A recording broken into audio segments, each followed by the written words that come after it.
votre carrière au GIGN. Là, aujourd'hui, c'est terminé. Nourdin Obaly, qui est champion du monde de boxe, a lui une fille.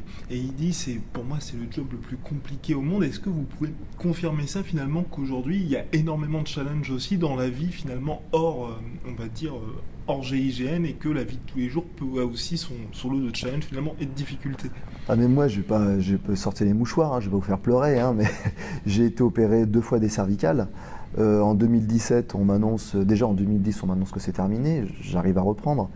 En 2017, on me dit cette fois c'est terminé. J'arrête le GIGN, donc réformé, avec une petite retraite. J'ai la chance de toucher quelque chose, voilà, c'est très bien, je m'en plains pas. Maintenant, c'est pas du tout ce que j'avais quand j'étais au GIGN. L'aide, je vais pas mentir, hein, l'aide, quand j'ai annoncé que je voulais faire du cinéma, bah on m'a dit, mais attends, ton projet n'est pas viable. Et ce que je peux comprendre, le projet est très ambitieux, donc la gendarmerie peut avoir la voix de la raison et dire non, on ne finance pas quelque chose qu'on n'estime pas viable. Donc ça, c'est un challenge. Moi, quand on me dit que c'est impossible, on m'a dit que le GIGN c'était impossible, j'ai réussi. Maintenant, la gendarmerie me dit quelque part que acteur, on va pas miser dessus, hein, trouve une autre formation. Et puis moi, ben non, il n'est pas question de prendre une autre formation. Donc non. Donc je me suis débrouillé seul. Voilà. Avec un entourage qui ne misait pas forcément un copec sur moi. Je vais pas dire que j'étais ce matin au GIGN, je vais pas dire qu'il mise maintenant, mais bon, j'ai tourné dans une belle série, j'ai de très beaux projets cinéma.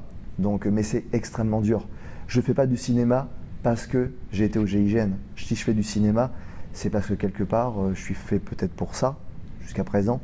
Et puis, il y a du travail. Quand on sort du GIGN, attention, il ne faut pas croire qu'on nous attend. Hein. Quand on est bon au GIGN, on est bon au GIGN. Ça ne veut pas dire qu'on est bon ailleurs. Et il y a quelque chose qui est extrêmement dur, c'est cette faculté de s'adapter et de se remettre en question. Vous voyez que la remise en question, elle est perpétuelle.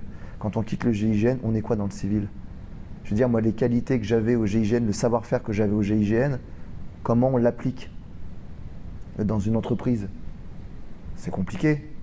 Alors c'est quoi? C'est sur la capacité de management. Manager en étant militaire, je ne vous cache pas, c'est presque ce qu'il y a de plus simple. Garde à vous, repos, mais c'est pas ça, hein, le commandement. Au GIGN, c'est pas tout à fait ça.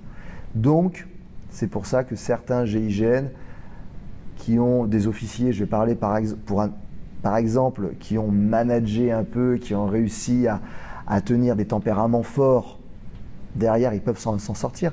Mais quand on est opérationnel, qu'on n'a pas forcément commandé, qu'on a fait ce qu'on nous a demandé, bon bah derrière, qu'on a existé dans une unité, derrière vous êtes un peu seul. Hein.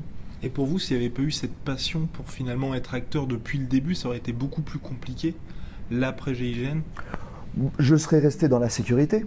J'ai beaucoup de camarades qui s'en sortent très bien dans la sécurité. Mais c'est vrai, quand on a connu l'élite, derrière, quand on reprend une police municipale, j'ai rien contre la police municipale, ça peut être des primo-intervenants et j'ai beaucoup de respect pour eux. Moi, j'ai du respect pour toutes les forces de l'ordre, quelles qu'elles soient. Maintenant, GIGN, c'est pas, voilà, quand on redescend de niveau, c'est pas évident. Alors il y a une gymnastique, mais c'est une gymnastique qui est très compliquée. Puis il faut rester humble, parce qu'on a existé au GIGN, puis à un moment donné il y a une date de péremption. Hein. Moi ça y est, hein, on est en 2019, j'ai une prothèse, j'ai été opéré les genoux, je suis périmé. Hein. Il faut l'accepter.